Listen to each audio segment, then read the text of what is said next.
Welcome back to the show, everybody. Today is for the Chitlins. We're going to go over some information regarding hyperactivity, ADHD in children. Starting out again with the National Library of Medicine, today we're in a medical journal from Croatia. The title of this one, The Role of Zinc in the Treatment of Hyperactivity Disorder in Children. This one's got a bunch of cool stuff. Zinc, an essential cofactor in more than 100 enzymes. An important factor in the metabolism of neurotransmitters. Maintains brain structure and function. Also involved in dopamine, one of the most important factors in the pathophysiology of hyperactivity disorder. And also the hormone melatonin, with an important role in the regulation of dopamine. Zinc is necessary in the metabolism of melatonin, it says here, and it can be assumed that zinc is a very important factor in the treatment of attention deficit disorder and hyperactivity in children. Let's see here. It's known that deficiencies of some minerals and vitamins is connected with hyperkinetic disorder. Preliminary investigations show that many children with ADHD have lower zinc concentration in relation to healthy children when they compare the two. Zinc sulfate as a treatment option in this study determined that there are favorable effects in children stricken with the condition of ADHD.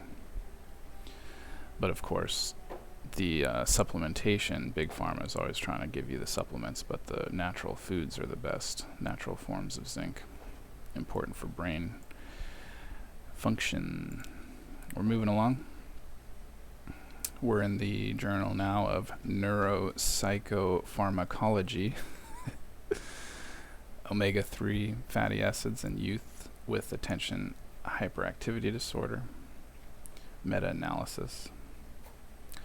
So in this particular study, they used randomized controlled trials, and they analyzed the symptoms and cognition in children and adolescents with ADHD. They assessed that some of these levels in the children were low, and they determined that the supplementation with omega-3 fatty acids improved cognitive measures associated with attention and ADHD in general. Children and adolescents with ADHD, they determined, had lower levels of DHA, which is very interesting, specifically DHA, which is a little different than omega-3.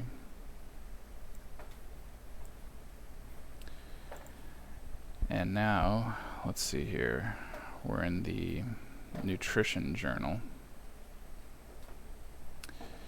Fatty acid status and behavioral symptoms of attention deficit hyperactivity disorder in adolescents, case control study. They pretty much determined the same thing, that on top of the omega-3 fatty acids, omega-6 fatty acids, the DHA is extremely important.